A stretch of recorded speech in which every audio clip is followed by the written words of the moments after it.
सिद्धेभ्यः ॐ नमः सिद्धेभ्यः ॐ नमः सिद्धेभ्यः नमो हरिहन्ताणं नमो सिद्धाणं नमो आर्याणं नमो अध्यायाणं नमो लोये सरसाहुणं देवागम नमो यान चामरादिभूतया माया विश्वदसन्ते नास्तिनो महान। आदिनाथ भगवान की, चंदापुर भगवान की, शांतिनाथ भगवान की, मल्लीनाथ भगवान की, परिणयनाथ भगवान की, पार्शनाथ भगवान की, वर्धमान शासन महान स्वामी भगवान की, आचार्य विमल सागर जी महाराज की, आचार्य श्री सन्मति सागर जी महाराज की, परम पूज्य आचार्य श्री विराग सागर जी महाराज की, पट्टाचार्य श्री विश्व सागर जी महाराज की, परम पूज्य आचार्य श्री विभव सागर जी महाराज की, द्वासांग माता की जय।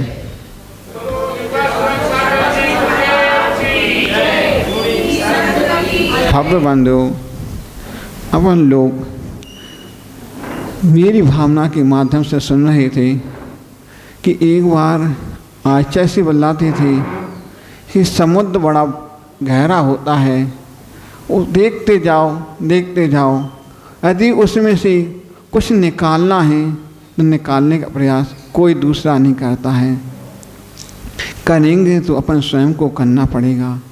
जिस प्रकार यदि समुद्र में एक राई का दाना गिर जाए तो उसको निकालना बड़ी मुश्किल हो जाता है, उसी पर अपन थोड़े थोड़े से निकलती जा रही है। मेरी भावना की चार पंक्ति होकर के निकलती जा रही है, उसमें से थोड़ा थोड़ा, जिस प्रकार समुद्र से अपन हीरा को प्राप्त करना चाहें तो बड़ी मुश्किल से प्राप्त होता है। मोती बड़ी देखते हैं, मोती कहाँ मिलेगा, समुद्र में ही मिलेगा। उसी प्रकार अपन को इस माध्यम से देख रहे हैं कि हो नहीं कृतंग कमी में दो न मेरे आवे, तो आचार्य और आवे और बतलाते थे आचार्य जी कि अपने जीवन में इस पंक्ति में बतलाया है कि कृतज्ञता ये अवगुण है और कृतज्ञता गुण है। निरंतर गुरु शिक्षा देते हैं। अपन ने देखा है, दोनों तरफ से देखते हैं, स्कूल के माध्यम से देखते हैं तो, और एक तरफ से देखते अपना माता और पिता की तरफ से, और एक तरफ से देखते हैं मोक्ष मार्ग के। तो अपन को उपकार यदि उपकार अपन का माता ने किया है और पिता ने किया है तो अपन को उपकार कभी नहीं भूलना चाहिए, क्योंकि माता ने सोचा था इस बच्चे को कुछ ना कुछ हो जाएगा, बढ़ेगा, छोटा छोटा होगा कि निकलना। कहाँ वह छोटा सा बालक कहाँ वो गंदगी करता था, क्या माँ नहीं सोचती है कि इसमें मेरा बच्चा कुछ मिलेगा उसका जीवन के लिए, कभी नहीं सोचता है। फिर भी अपन को माँ बच्चा होता है और माँ होती है, माँ में एक चाहती है कि मेरे बच्चे से कुछ ना कुछ तो चाहती है, कुछ मिलना चाहिए। फिर भी यदि बच्चा अच्छा होगा तो माँ का उपकार कभी नहीं भूलेगा। यदि बच्चा खराब है तो अपने जीवन को भूल जाएगा कि माता ने क्या किया है। अकेली माँ ने बहुत बड़ा उपकार किया है। आज हम लोग भी सोचें कि माँ ने जन्म न देती तो क्या होता, तो माँ का उपकार बहुत बड़ा होता है। जिस पर घर गुरुकुल में होते हैं, टीचर पढ़ाते हैं, तो आचार्य श्री बल्लादेव उन्होंने एक लाइन का एक अक्षर पढ़ाया है, उसको अपने जीवन में नहीं भूलना चाहिए। यदि अपन भूल रहे हैं तो उपकार कर रहे हैं। जिस प्रकार आचार्य श्री बल्लाते थे कि यदि आपने कोई मुनिराज ने आपके लिए ये श्लोक भी पढ़ाया है तो उसको जीवन में भूलना नहीं चाहिए, उसको याद रखना चाहिए अपने जीवन में, उसने हमारे लिए कुछ दिया है। जिस प्रकार आचार्य श्री हम लोगों को शिक्षा देते हैं, छोटे से देख करके कहाँ हम लोग देहातों में और नगरों की ओर आए, नगरों से जहाँ गुरु का सानिध्य मिल जाता है उन्होंने शांत पा कर के हमने कैसा उनको देखा है गुरु को, कि जहाँ गुरु ने हमारे लिए इस संसार से निकाल कर के कोई सोच नहीं सकता था गुरु के गुरु हर प्रकार के मिलेंगे। अपने आप को देखना चाहिए कि मेरे अंदर कैसी खोटे परिणाम हैं। उन्होंने गुरु ने कितनी होकर के आज भी देखते हैं कि आचार्य विद्यासागर जी महाराज जी ही तो उन्होंने अपने शिष्यों को कुछ भी नहीं चाहते थे कि मेल के कुछ उपाय करें। कभी गुरु अपना नहीं चाहते मेल ही कुछ करें, वे चाहते हैं आप इस संसार से निकल कर के, गड्ढों से निकल कर, कचरा से निकल कर के, जहाँ पापों के गड्ढे में भर दलदल फंसे हो उससे निकलो, क्योंकि ये पाप कहाँ ले जा सकते हैं और कहाँ ले जा कर के। तो आचार्य से जब दीक्षा देते हैं, शिष्यों को संस्कार करते हैं, वो तो कर देते हैं संस्कार, आपके मूल गुण कर देंगे, आप उनको बता देंगे आपको कैसे चलना कैसे बैठना। अकेले अपन को उन उपकारों को अपन को देखना है कि हमारे मूल गुण कितने हैं, उन मूलों को देख करके सीखना चाहिए। वो तो आपको संस्कार कर दीक्षा पीछे कौन ले रही। यदि आपने दीक्षा लेकर के उन मूल गुणों को भूल गए हो या उस मार्ग को देख करके अपने आप गुणों में जा रहे हो तो पाप का ही बंद होगा, भली तब मुनि बन जाना। तो आचार्य बोलते थे कोई देखने वाला कोई नहीं आता है, ऊपर वाला तो देखता ही है। यदि आप गुरु के साथ छल कपट कर रहे हो, महाचारी कर रहे हो, तो दूसरे के लिए अपने आप को स्वयं को कर रहे। आचार्य का बड़ा उपकार होता है कि जब संग में रहते थे या रहते हैं तो आचार्य भगवान हर बात की शिक्षा ग्रहण कराते हैं। छोटा सा जिस प्रकार का माँ अपने बच्चे को संस्कार में ढालती है, सांचे में ढालती है, उसी प्रकार हम लोगों को गुरु भी हम लोगों को सांचे में ढालते हैं कि ये मेरा शिष्य ऐसा ना हो कि कुमार्ग पर जाए, खोटे मार्ग पर चले जाए, इतने बड़े अनंत की मुद्रा पा कर के खोटे मार्ग पर ना जाए। तो हर गुरु चाहता है कि मेरा शिष्य। तो आचार्य से हम जब संग में रहते थे तो हर बात की परीक्षा लेते थे, हर बात के सेवक भी आते हैं कि महाराज जी आपके लिए कुछ वस्तु चाहिए हो तो हमसे बोल दो। और आचार्य का नियम रहता था गुरु आज्ञा कि वह कुछ नहीं होना। तो और आचार्य सबको हर पूर्व का प्रयास करते थे कि मेरे द्वारा शिष्य के लिए कोई तकलीफ नहीं हुई। और शिष्य को भी चाहना चाहिए कि गुरु आज्ञा बगैर किसी सावकों की बातों में नहीं आना चाहिए। सावक तो हर बात में आपको बोल देगा महाराज जी संग में क्यों रह रहे हो, जहाँ आहार की व्यवस्था नहीं हो रही है, अकेले सावक की बातों में आ जा, खुद भटके हो गई। सावक कितने देर के आपको बढ़ा देगा। अकेले जब गुरु नीचे से ऊपर तक देखते हैं, उसको संस्कार में ढालते हैं कि मेरा शिष्य अच्छा अध्ययन कर रहा कि नहीं कर रहा है, तो शिष्य के लिए गुरु के पास सोचना चाहिए कि मेरे गुरु ने कुछ किया है। ऐसा नहीं कि गुरु को भूल जाओ। गुरु क्या दे सकते हैं? गुरु बोलते हैं कि आपके लिए खाने के लिए देते हैं, क्या चटाई देते हैं, क्या अपना ध्यान रखते हैं? इनको नहीं, ये तो बाहरी हैं आपके लिए। आप उन्होंने गुरु ने रत्नात्ता तो दिया, रत्नात्ता संस्कार दिए। कहाँ यहाँ नीचे बैठने वाले को आज आप उतने ऊंचा पर बैठाया, ये उपकार भूल जाओगे क्या? यहाँ आप कहाँ मोक्ष मार्ग पर बढ़ाया, ऐसे उपकारों को नहीं भूलना चाहिए। इसी बात पर आचार्य से बतलाते एक बड़ा अच्छे ध्यान दृष्टांत आता है कि एक बार अभिमन्यु थे, अभिमन्यु अंधे थे, अभिमन्यु अंधा था। उनके गुरु ने बोला है कि आप गुरुकुल का हर बात का ध्यान रखते हो, छोटे से बड़ा था, और झाड़ू भी लगा देते हो, सब कर लेते हो, कहाँ बैठना कहाँ नहीं बैठना है, हर बात का ध्यान रखते, कैसा बोलना, कैसे अपने आप को परिणाम को शांत करना है। तो एक बार शिष्य के लिए गुरु आज्ञा देते हैं, बेटा तू अब आज मेरी बात मान, आज तू उस जंगल की ओर जाना है जहाँ पर आपको गायों को चराना है। कैसे? अंधा होकर के। अकेले वो विवेकी था, चला जाता है, जंगल चला जा रहा है, देखता जा रहा है, ये तो जंगल है, गाय चली जा रही हैं। एक अचानक वहाँ पर कुआं रहता है, वो कुएं में गिर जाता है, अभिमन्यु गिर जाता है, सोचता है गिर गया है, जब उसे कुएं में गिर जाता है उसको चोट आ जाती है, तो फिर जब कुछ गाय वापस चली आती हैं गुरु को, उनके गुरु के पास, तो सोचते हैं मेरा शिष्य अभी तक नहीं आया है, अभी तक शिष्य नहीं आया है। तो गुरु को भी चिंता तो होती है कि मेरा शिष्य है, कैसा भी हो, तो सोचते रहते हैं। तो वो थोड़ा खुश होता रहता है, गाय में चढ़ने लगती हैं।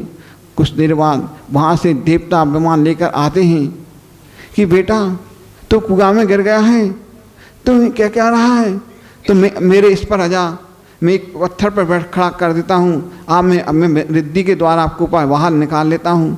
तो बोलता है, अभिनंदन बोलता है मैं गैरों की आज्ञा के नहीं निकलूँगा। तो वो एक व्यक्ति बोलता है मैं दवाई देता हूँ, आप इसको लगा लो, जो चोटों में घाव हो गए हैं। तो वो सोचता मैं नहीं लगाऊंगा, मैं गुरु की आज्ञा। सोचता गुरु की आज्ञा इतना बड़ा। तो देवता भी कहते हैं ठीक है, चला जाता है। सोचते हैं, देव भी सोचते हैं, वो भी सोचता है। मुझे अभिनंदन उसी कुएं में भगवान का ध्यान करता है, हे भगवान मेरा पाप कर्म का उदा होगा, जब तक मैं कुआं में गिरा हूँ ना होता मैं कैसे बैठता रहा, सुनता रहता, ध्यान करता है। इतने में सोचता है। फिर सोचते ही देवी देवता तो ध्यान रखते हैं। उधर पर फिर गुरु कहते हैं शिष्य तू कहाँ है, तू कहाँ है, तू कहाँ है। तो वहाँ पर कुएं पास भीड़ लगी थी गायों की, कुछ और शावक थी। तो बोलते हैं मेरा शिष्य कहाँ गया है, मेरा शिष्य कहाँ गया है। तो बोलते हैं ये कुएं में गिर गया है। तो देवता कहते हैं तू बाहर आ जा। तो शिष्य गुरु भी कुएं पास देख रहे थे कि मेरा शिष्य कैसा है, कर्तव्यशील है, सुनता जा देखता रहता है, सुनते रहते हैं। देव भी गुरु परीक्षा ले रहे थे कि मेरा शिष्य कर्तव्यशील है, आज्ञाकारी है, देखता चला जाता है, सुनता रहता है। कुछ देर हो जाते हैं, कुछ दिन हो जाते हैं, ठीक है, सुनते सुनते फिर उसने दवाई लगा लो, उसने नहीं लगाई। उसने हम आपको ऊपर ले लेता हूँ विमान के द्वारा, नहीं मैं गुरु पहले आप मेरे गुरु से आज्ञा लो। तो फिर गुरु से आज्ञा लेते हैं। तो वह देवता कहते हैं मैं तो देव है, मैं क्या लो आज्ञा, आप ही लो।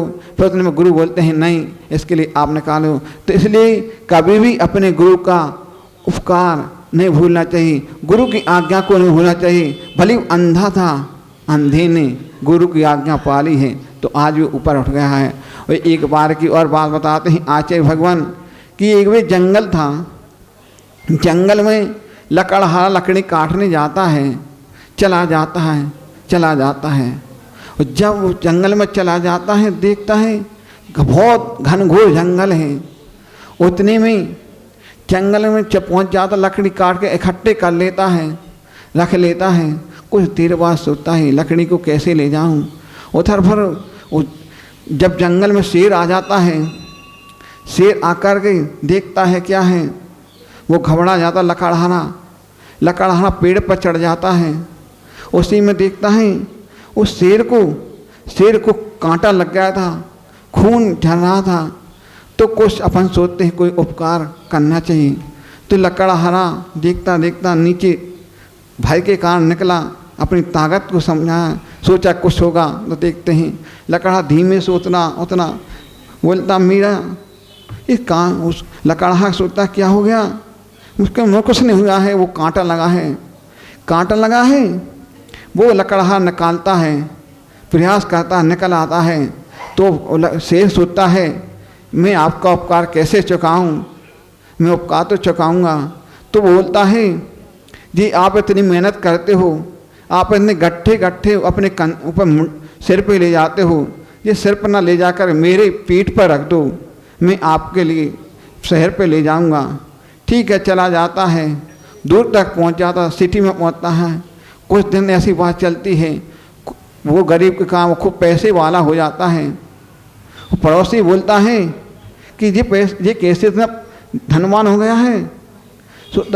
है, उसको सोचता है ये गीदड़ का बच्चा है, इसके कारण तो शेर को ठोस लग जाती है, दुख लगता है। मैंने इतना उसको पार किया है कि मैंने इसके अपनी लकड़ी का गट्ठा ले कर आपके लिए शहर में लेकर आ रहा हूँ। तो सोचता है ऐसा मत करो, सोचता चला जाता है, बुरा लगता है। यदि आपने अपन से भी कुछ बोल लेता है, अंदर तो ठेस लगती, भाई तिरंज जीव है, फिर भी सोचता चला ठीक है, वो सोच चला जाता है। फिर बोलता है मैं आपका उपकार कैसे चुकाऊं? शेर कहता है तू उठा, तू ये कुल्हाड़ी उठा, तू ये कुल्हाड़ी उठा, तू इसको पैनी कर, मैं उपकार कैसे चुकाऊं? तो वो लकड़हार घबरा जाता है, क्या सोचूं?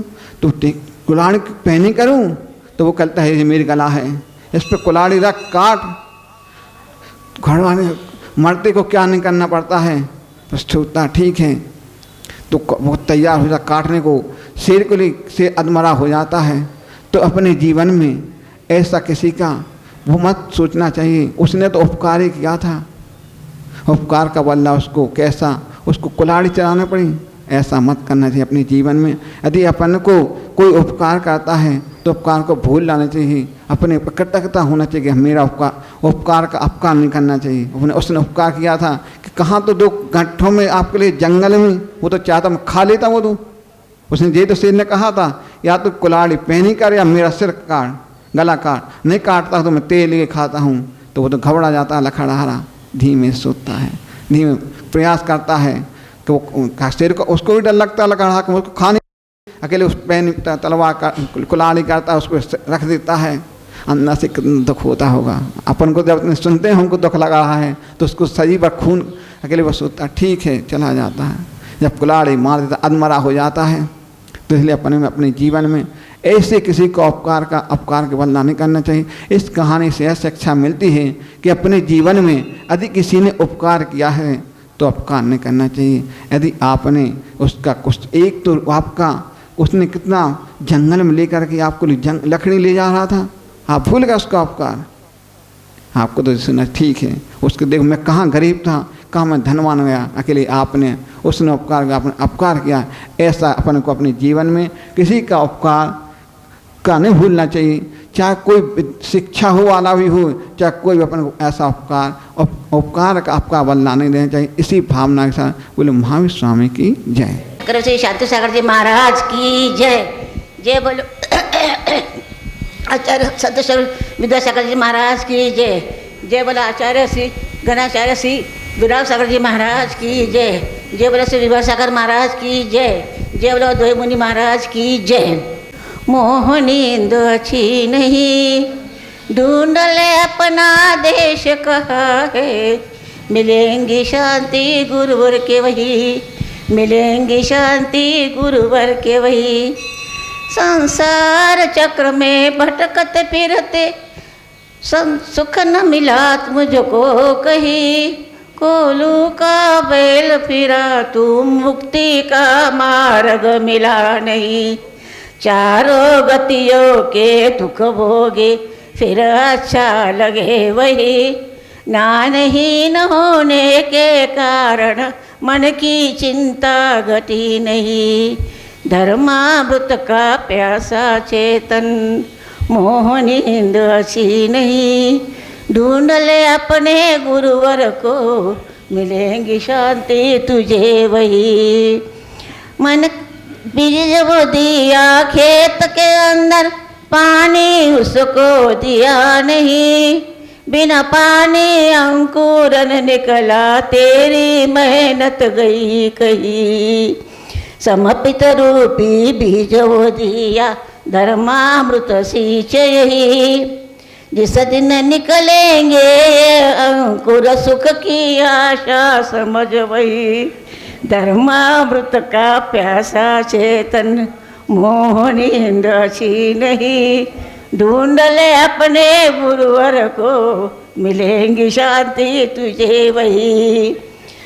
सदगुरु ने उपदेश दिया है, चिंतन कर ले उसका यही, जीवन सफल बना लो अपना, नरतन का सौभाग्य यही।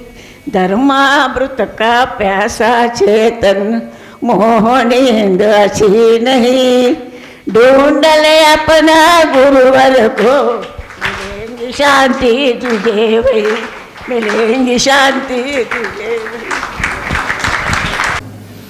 नमो सिद्धाणं नमो आयर्याणं नमो वज्रायाणं नमो लोये सौसाहुडम्। मेरे पवित्र मन में गुरुदेव आओ, मैं शास्त्र वाचन करूं प्रतिभा जगाओ। अरिहंत भासित सभी श्रुत देवताओ, नाव मुझे तुम ही बताओ। क्या बोले नाव मुझे यस्य स्वयं स्वभावाप्ति प्रभावे कृष्ण कर्मणः तस्मै संज्ञान रूपाय नमोस्तु परमात्मने नमोस्तु परमात्मने। अनंत अनंत सिद्ध पंच परमेष्ठी भगवान की 1008 मूलनायक चिंतामणि पार्श्वनाथ भगवान की, शासननाय भगवान महावीर स्वामी की, परम पूजनीय आचार्य भगवान श्री पूज्यपाद महाराज की, परम पूजनीय दादा गुरुदेव श्री विराग सागर जी महाराज की, परम पूज्य दादा गुरु आचार्य विशुद्ध सागर जी महाराज की, संयम प्राण प्रदाता गुरुदेव विभव सागर जी महाराज की, अहिंसामयी विश्व धर्म।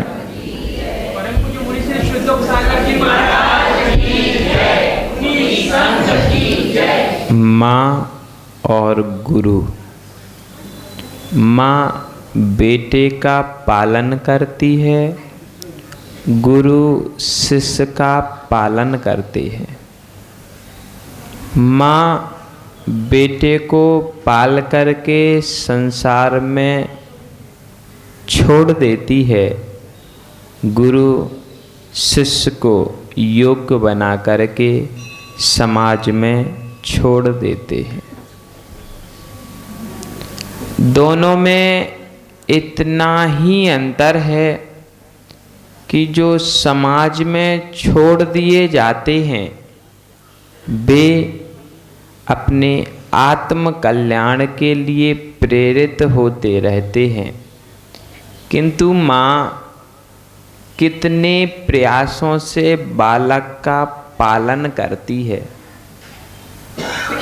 किंतु उसे इस संसार में इतनी निर्ममता के साथ छोड़ देती है कि फिर बाद में उसकी सुध तक नहीं लेती। जिस बालक को अपने गर्भ में 9 माह रखा, बहुत कठिन है। परोक्ष रूप में बालक है कि बालिका, स्वस्थ है कि अस्वस्थ, मेरे अनुकूल रहेगा कि प्रतिकूल, इन सारी बातों को गौण करके गर्भस्थ शिशु का भी माँ पालन करती है। उसके बाद जन्म के बाद भी कोई कल्पना नहीं कर सकता कि वह शिशु कितनी प्रकार से प्रताड़ित करता होगा माँ को। यदि कोई बड़ा बालक इतना प्रताड़ित करे या कोई वृद्ध बच्चों को प्रताड़ित करे तो संभव है घर में 2 में से कोई एक ही रहेगा, किंतु माँ उसे प्रताड़ना नहीं समझती, उसे वह बालक की लीलाएं समझकर सहती रहती है। इतना विशाल हृदय उस माँ का होता है, किंतु वही माँ उस बालक को आत्म कल्याण के मार्ग पर नहीं लाती, यह संसार की विचित्रता है।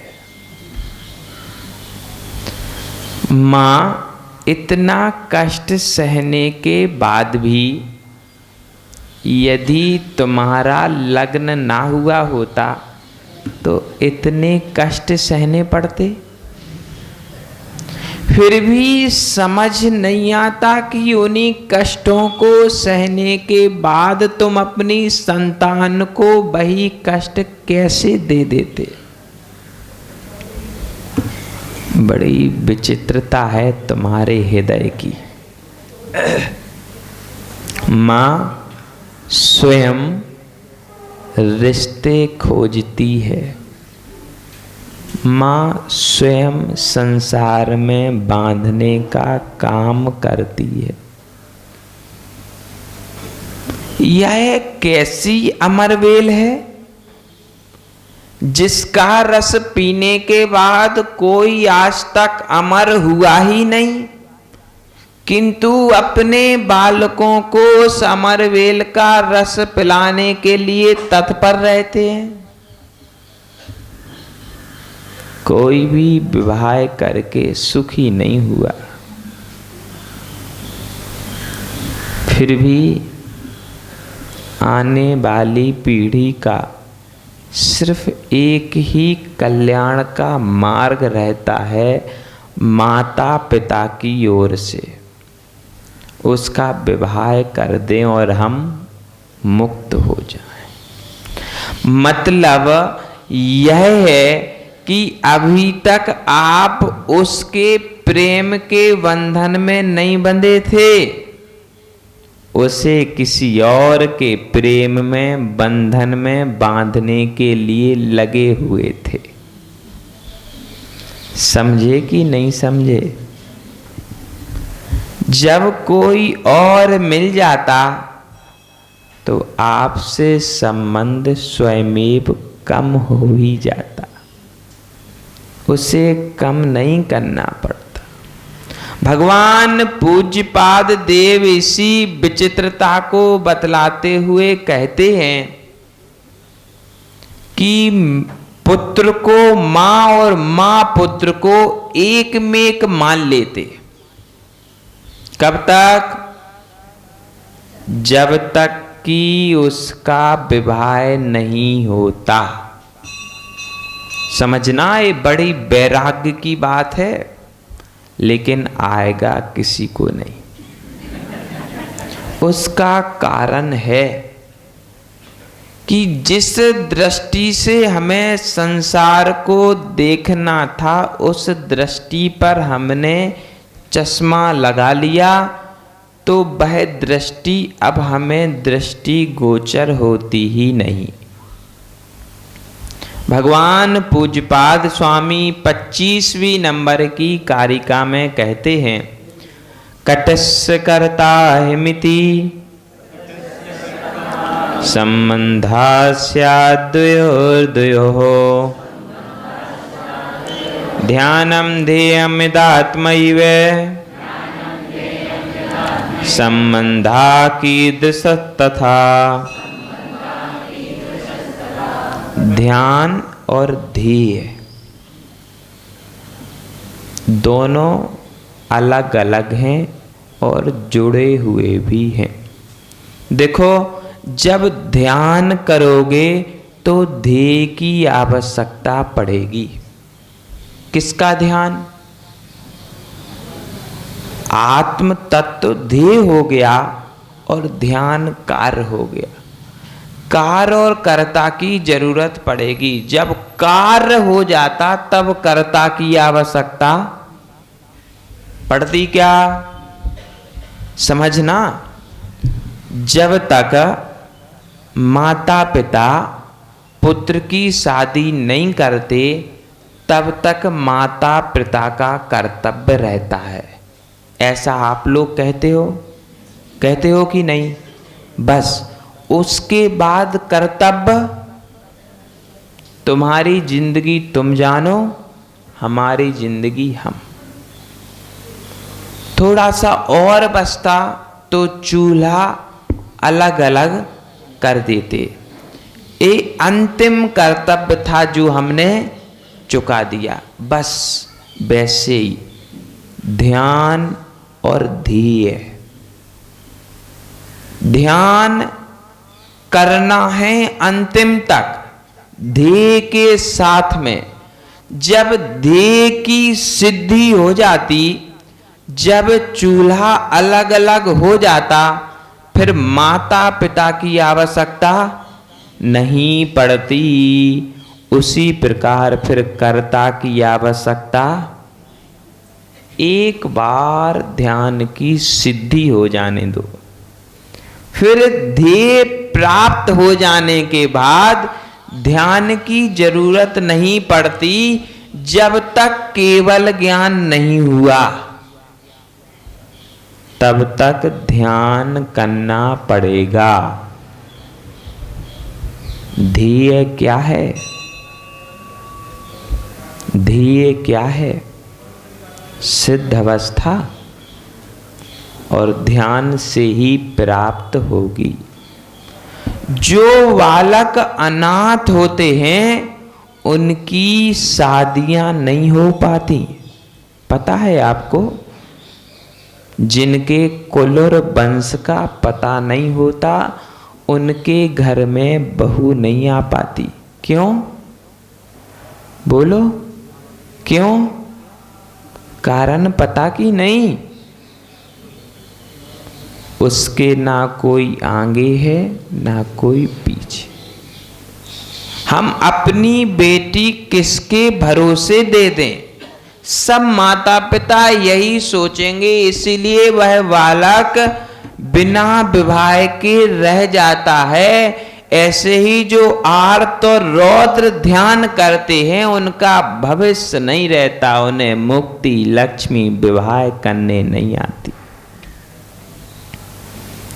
ये मुक्ति लक्ष्मी के माता पिता समझदार हैं।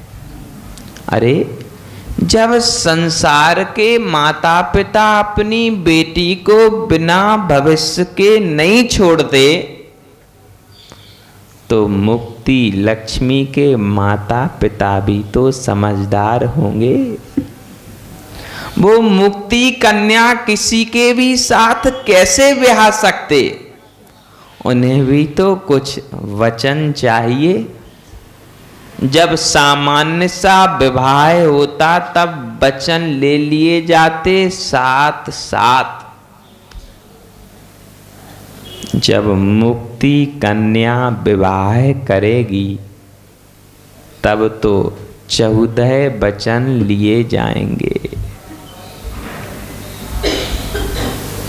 बस शर्त इतनी है कि पहले के 7 वचन आपको स्वयं लेना पड़ेंगे मुनि बन करके 7वां गुण स्थान।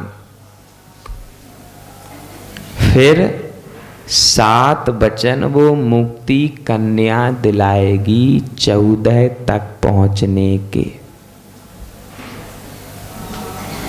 बस छपक श्रेणी आरोहण कर लो, फिर कुछ करना पड़ेगा? नहीं करना पड़ेगा। वो मुक्ति कन्या की जिम्मेदारी है।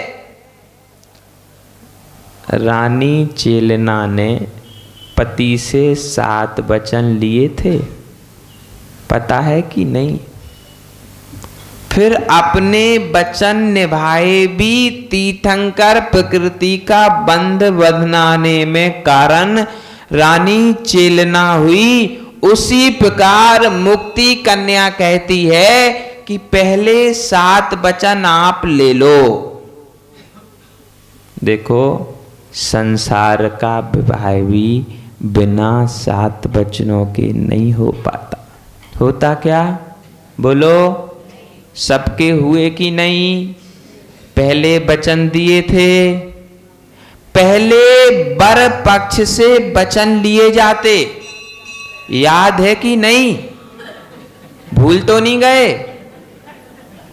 पहले वर पक्ष से वचन लिए जाते, फिर कन्या वचन देती है। ऐसे ही 7 गुण स्थान का पुरुषार्थ आपको करना पड़ेगा। 7 गुण स्थान का पुरुषार्थ श्रेणी आरोहण पर हो जाएगा। समझना, कटस्य करता है मिति। हम कन्या को कर्ता मानते हैं, कन्या वर को कर्ता मानती है, किंतु दोनों भी एक दूसरे के कर्ता नहीं हैं।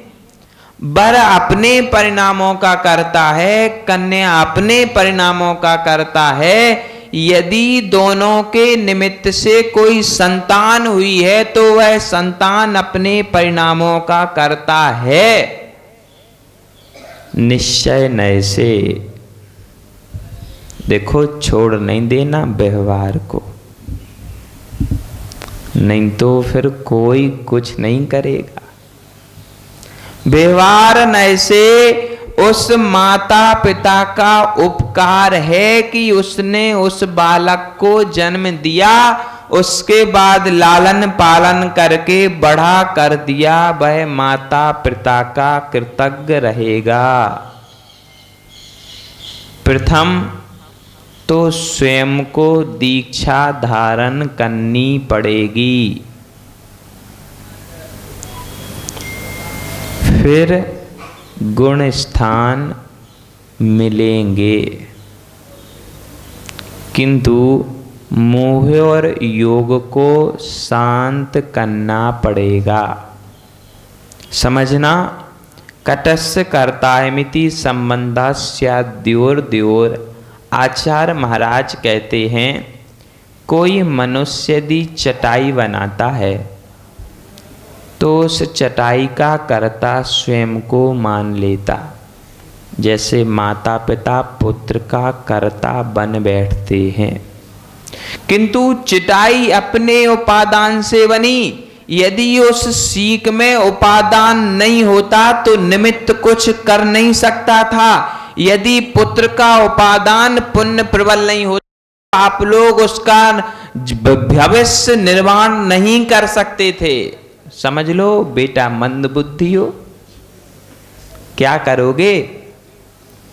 विद्या घोंट करके तो पिलाई नहीं जाता थी, दूध तो आप बॉर्नवीटा च्यवनप्राश घोल के पिला देते,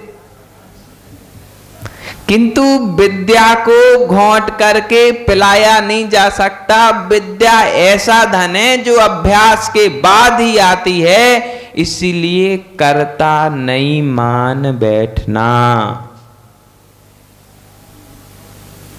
और यदि कर्ता मानो तो उतना ही मानना जितने में ममत्व बुद्धि उत्पन्न ना हो। कटस्य कर्तायमिति संबंधास्याद्योर द्योर। संबंध भिन्न भिन्न ही होते हैं। ध्यानम ध्येयदात्मैव। जब तक कालाजी सिद्ध नहीं हुए तब तक ध्यान करना, जब तक मुनि नहीं बने तब तक पूजा करना। सीधी सी बात है, जब तक ध्यान की सिद्धि नहीं होती तब तक ध्यान, और जब तक ध्याता की सिद्धि नहीं होती तब तक ध्याता। बस सिद्धि होने के बाद कोई किसी का बोलो विवाह हो जाए, बच्चे का धंधा पानी अच्छा चलने लगे, फिर बच्चा पूछता क्या, पप्पा कैसे हो, माँ कैसी है? वह अपनी मस्ती में अपनी धुन में धुनता रहता है। उसी प्रकार जब आपको ध्यान की सिद्धि सिद्ध पर्याय मिल जाएगी, फिर इस संसार में अरहंत अवस्था को देखने की जरूरत भी नहीं पड़ेगी। यह पूज्यपाद भगवान का अभूतपूर्व चिंतन है। यदि इस चिंतन के अनुसार चलें तो बंध नहीं होगा। बंध और मुक्ति का कारण क्या है? कैसे बंध होता है और किस प्रकार से मुक्ति मिलती है, उस चर्चा को भगवान पूज्यपाद लिखते हैं। हम उच्चारण करेंगे। बद्धते मुच्यते जीवा सममो निर्महाक्रमात् तस्मात् सर्वप्रयत्नेन निर्ममत्वं विचिन्तयेत्। बद्धते मुच्यते जीवा सममो निर्ममाक्रमात् तस्मात् सर्वप्रयत्नेन निर्ममत्वं विचिन्तयेत्। बोलिए।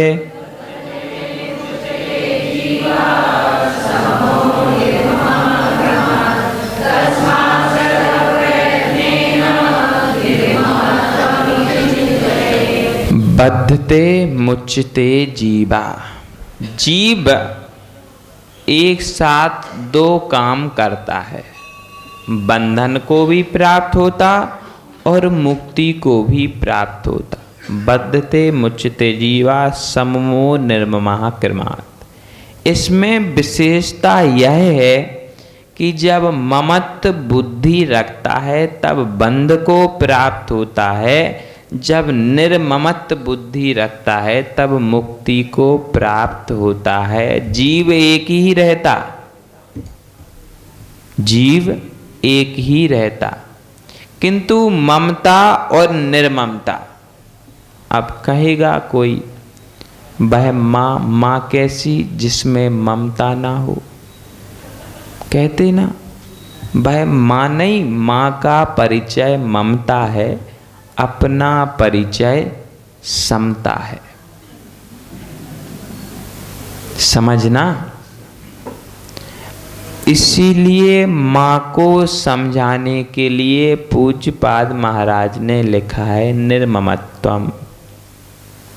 ये माताएं इतना धर्म ध्यान करने के बाद भी पीछे क्यों रह जाती, ऐसा कभी सोचा नहीं आप लोगों ने? देखो, मुनि आप नहीं बन सकते, 5वें गुण स्थान से ऊपर आप नहीं जा सकते, दिगंबर रामनाय में मोक्ष आपको नहीं होता, अन्नामनाय में हो जाता। ऐसा अन्याय क्यों? बोलो। नहीं समझ में नहीं आया कभी? उसका कारण है ममता। अब वो वाली ममता नहीं लगाना जो छोटे बालक से करते हो, या किसी का नाम ममता हो तो उस ममता पे नहीं पहुंच जाना। समझना यह है कि ममता बुद्धि, ममत्व बुद्धि, ममता छोड़ दो, ममत्व पे चलो। ममत्व बुद्धि, यह मेरा है, यह अन्न का है। घर में यदि खाली तेल की शीशी भी होगी ना तो माँ फेंकने नहीं देती। क्यों? उस शीशी से भी ममत्व रहता है। यह कारण है तुम्हारे पीछे रहने का। बुरा तो नहीं लगा किसी को? कहो महाराज हम जोड़ के रखते, किसी के काम आएगी, और आप ऐसा कहते। समझना, हम राग में इतने अंधे हो जाते कि अपनी विवेक की आंखों को बंद कर देते हैं, फिर सममो निर्ममो क्रमात् वो बंध चलता चलता चलता रहता है। इस विषय में हमारी दृष्टि जाती ही नहीं। हम सोचते हैं कि इतनी शीशी से क्या परिग्रह बढ़ेगा? बोलो, बढ़ेगा ना? सब होशियार है। यदि परिग्रह बढ़ेगा तो उसमें परिग्रह की परिभाषा उमा स्वामी ने क्या लिखी? मूर्छा। मूर्छा का मतलब सोना, आसक्ति, ममत्व बुद्धि। अब समझना, एक खाली शीशी में मोह बढ़ाने के कारण हमारा परिग्रह बढ़ता है। फिर हम ऐसी कितनी वस्तुओं से मोह लगा करके रहते हैं। ये तो एक उदाहरण था खाली शीशी का, जिनसे कोई प्रयोजन नहीं, जिनसे कोई वास्ता नहीं, उनसे भी हम राग को लगा करके रखते हैं। जब हम घर से बाहर निकलते तो प्रतिदिन 4 लोगों से बात करते हुए आते हैं। अचानक एक दिन उन 4 में से एक ना मिले तो उसकी जांच करते हैं, क्यों भाई वो अमुक व्यक्ति कहाँ गया, रोज तो मिलता था, आज नहीं मिला, क्या कारण है, तबीयत तो ठीक है ना। उसके घर वालों से पूछेंगे, फिर जब मंदिर से वापस जाएंगे फिर किसी से पूछेंगे। उतने में यदि वह व्यक्ति मिल गया तो हमें शांति हो जाती। शांति हो जाती कि ममत्व की पूर्ति हो जाती। समझना, बुरा नहीं मानना।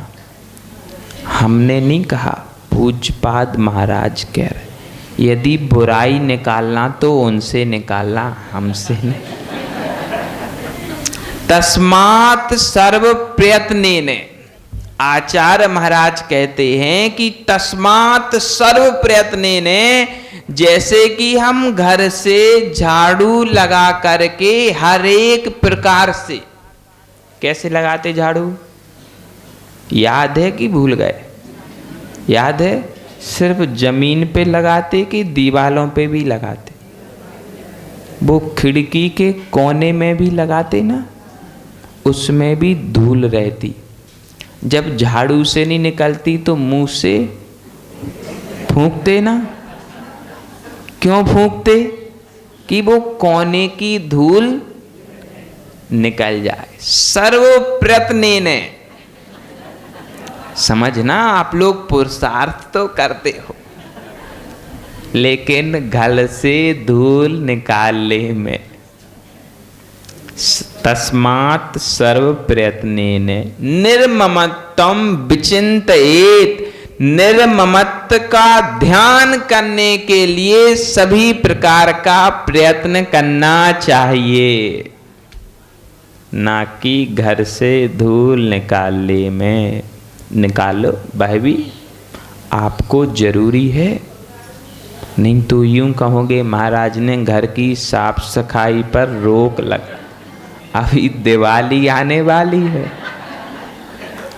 तो ढूंढ ढूंढ कर कचरा निकलेगा, ढूंढ ढूंढ कर धूल बाहर निकलेगी।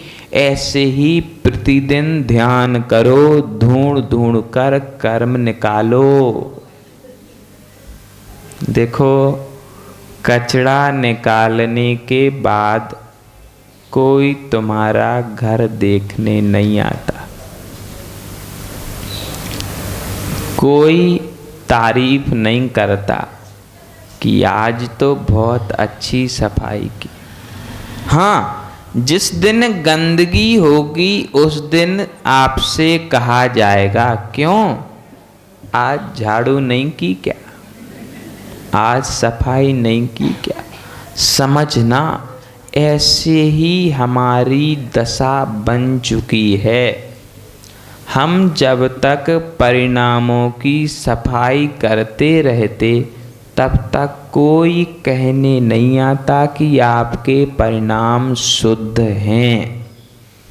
किंतु जिस दिन कसायों के वशीभूत होकर के हम अपने श्रीमुख से अपशब्द बाहर निकाल देते, उस दिन हमारी चर्चा होती है।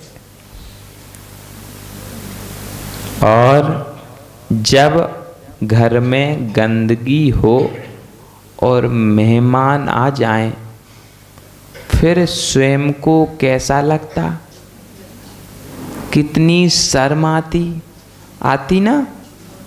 बोलो, इनको आए ना आए, आपको तो आती। उनको घर आना ही नहीं, वो दुकान के मालिक। लेकिन घर में जिन्हें रहना है उन्हें तो शर्म। ऐसे ही जब मुख से अपशब्द निकल जाते और कर्म बंद हो जाता तब पता नहीं चलता। इसीलिए हमें शर्म महसूस नहीं हो पाती। यदि उनका एक थर्मामीटर घर में लगा दिया जाए कि आपने तेज आवाज में बात की। तेज आवाज में कैसे? क्रोध के आवेग में। नहीं तो 3 मंजिल का घर है, नीचे तक आवाज देने के लिए जोर से बोलना पड़े तो उसको तेज आवाज नहीं समझना। लेकिन क्रोध के आवेग में यदि आपने स्वर में तीव्रता की तो समझ लेना कि यह थर्मामीटर है, कर्म बंद हो गया। उसी के साथ साथ ममत्व बुद्धि को भी उसमें ऐड कर लेना। क्यों? क्योंकि राग और द्वेष, राग करो तब भी कर्म बंद, द्वेष करो तब भी कर्म बंद। क्रोध, मान, माया, लोभ 4 का गर्भित 2 में किया और 2 को 1 में किया, ममत्व बुद्धि।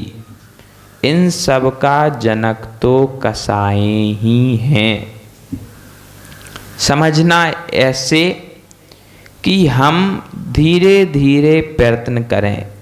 तस्मात् सर्व प्रयत्नेन, कारिका को नहीं छोड़ना, उसको पकड़े रहना। यदि उसकी उंगली पकड़े रहोगे तो आप भटक नहीं पाओगे। मेला जाते हो, होता यहाँ कहीं आसपास में मेला। जब मेला जाते तो छोटे बच्चों की उंगली नहीं छोड़ते। क्यों? भटक जाएगा। ऐसे ही कारिका की उंगली नहीं छोड़ना, नहीं तो भटक जाओगे। कारिका को पकड़े रहना और फिर करना तस्मात् सर्व प्रयत्नेन। यदि घी सीधी उंगली से ना निकले तो उंगली को टेढ़ा, यदि झाड़ू से धूल ना निकले तो फूंक से धूक निकालते। वैसे ही यदि घर में रह कर के ममता बुद्धि का त्याग ना हो तो घर छोड़ देना। हम नहीं कह रहे। क्या लिखा देखो 26वें नंबर की कारिका में नीचे देखो, तस्मात् सर्व प्रयत्नेन। सभी प्रयत्न, सर्व यानी सभी प्रकार के प्रयत्न से, निर्ममत्वम विचिंतयेत, निर्ममता की बुद्धि का ध्यान करना चाहिए। घर छोड़ करके मंदिर में आ जाना। हमेशा के लिए घर नहीं छोड़ना, अभी छोड़ नहीं पाओगे, हमें पता है। इसीलिए अधिक नहीं कहेंगे, उतना ही कहेंगे जितना आप स्वीकार कर पाओ। उस बुद्धि से मंदिर में आकर के ध्यान करना, उस ध्यान का फल है कि मुक्ति का मार्ग आपको प्राप्त होगा। निर्ममत्वम विचिंतयेत। मैं धीरे धीरे इस ममता बुद्धि का त्याग करता हूँ। देखो, उम्र जब 50 हो जाए, उम्र जब 60 हो जाए, तब हमें वानप्रस्थ आश्रम की ओर जाना चाहिए। बराबर। वानप्रस्थ आश्रम की ओर जाने का मतलब है कि घर के कार्यों से विरक्ति लेना चाहिए। अब विरक्ति कैसे लोगे? तो सबसे पहले घर की चर्चाओं से बचो। जब चर्चा छोड़ दोगे तो अर्चा नहीं करनी पड़ेगी। चर्चा छूटी तो विषय छूट गए। पूरे दिन और रात की चर्चा घर में जब होती है तो सारे विषय रखे जाते, और उन विषय में जब हम बैठते हैं तो वो सारी बातें हमारे मस्तिष्क में चलती हैं।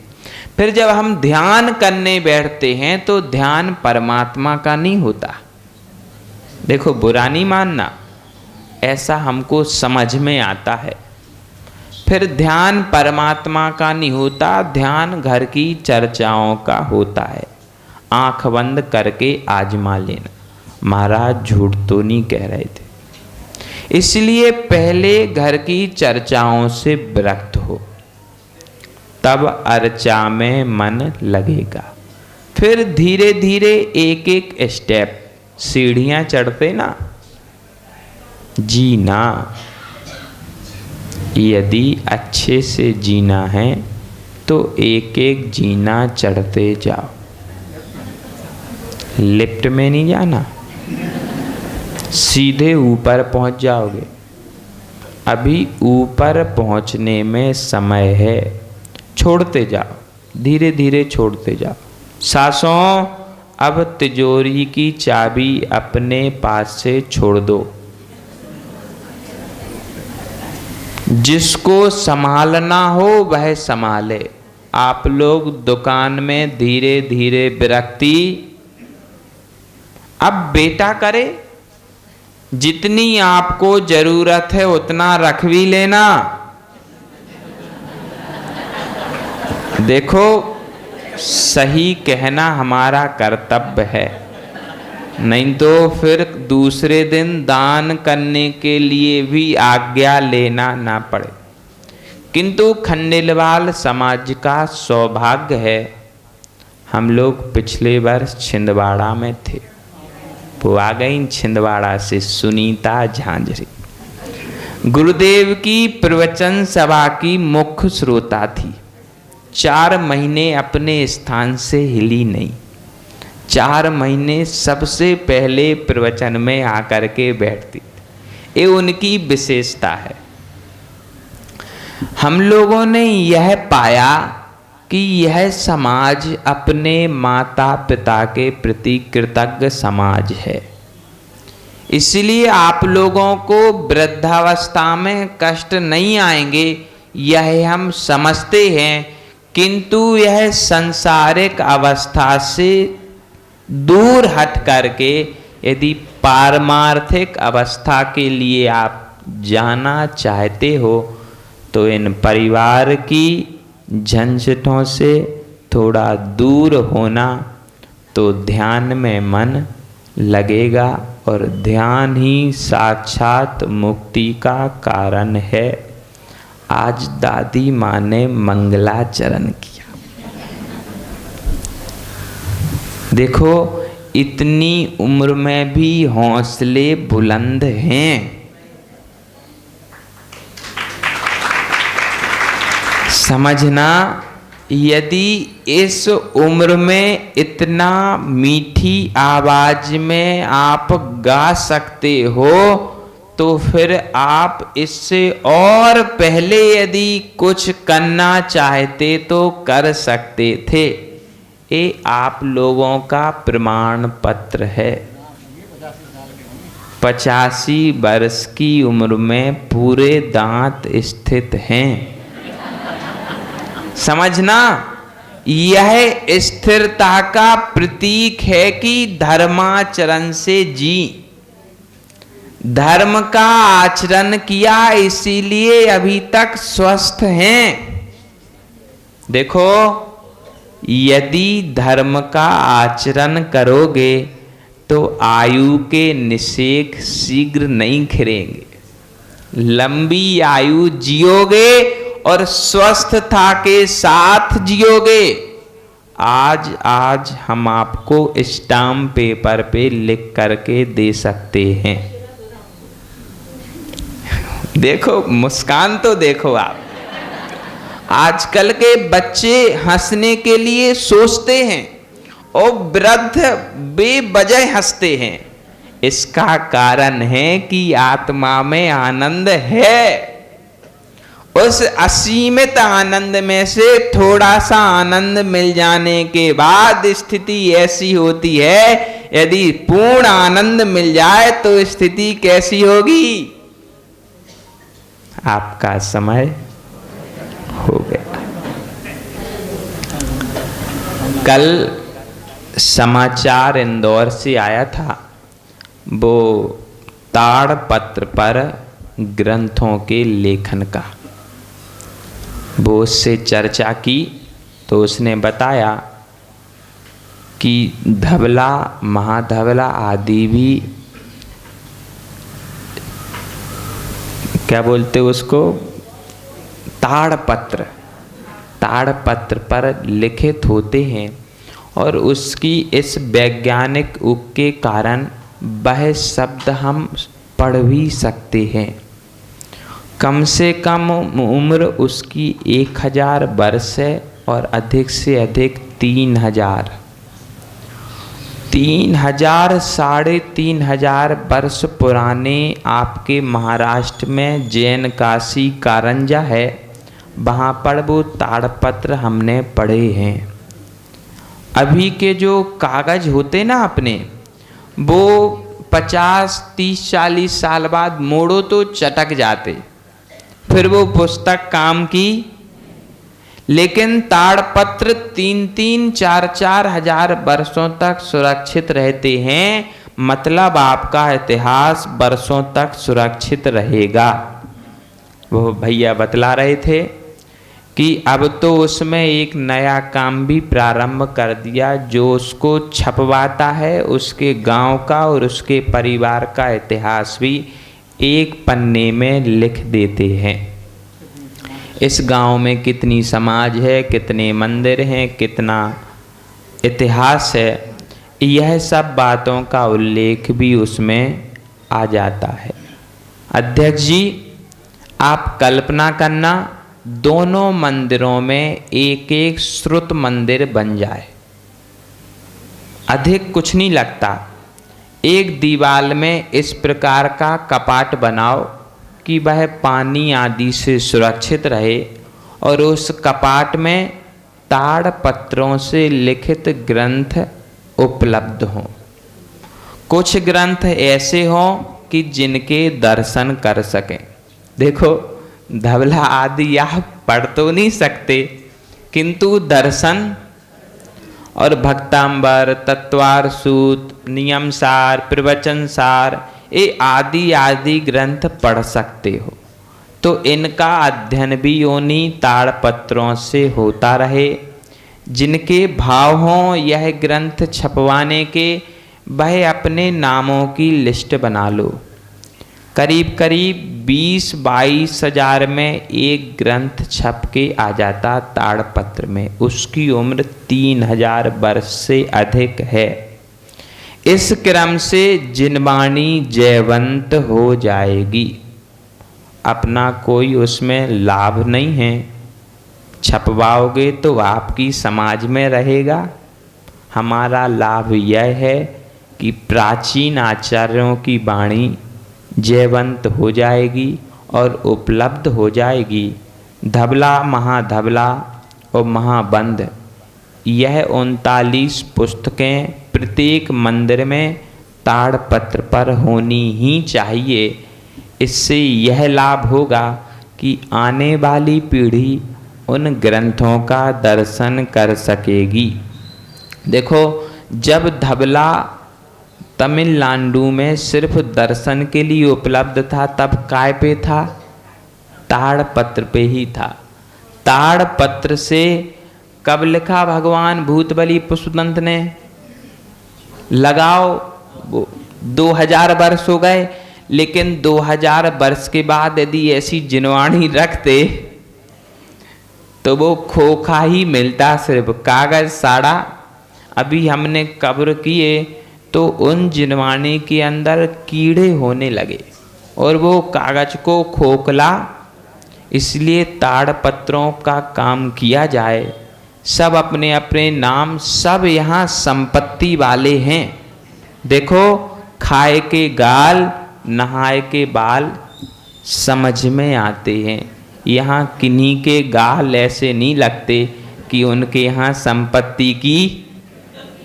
अध्यक्ष जी, आप संकल्प करना और पूरी समाज के नाम एकत्रित करना कि कम से कम 50 से 100 ग्रंथ मंदिर में ताड़पत्र पर उपलब्ध।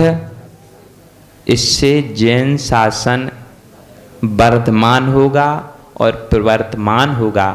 इसी भावना के साथ परम पूज्य गुरुदेव विभव सागर जी महाराज की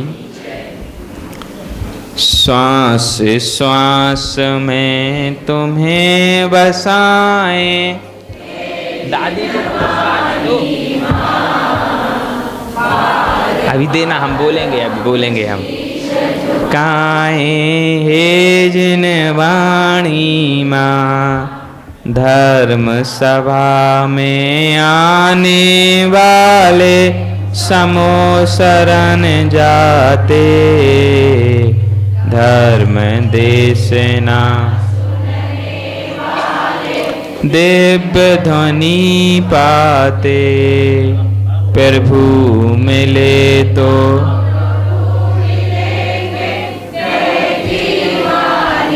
माँ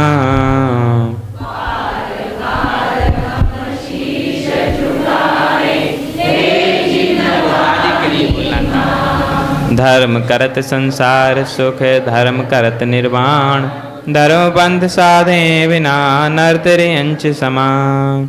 वाणी के ज्ञान ते सूझे लोकालो, सो वाणी मस्तके नमो सदा देतो धो।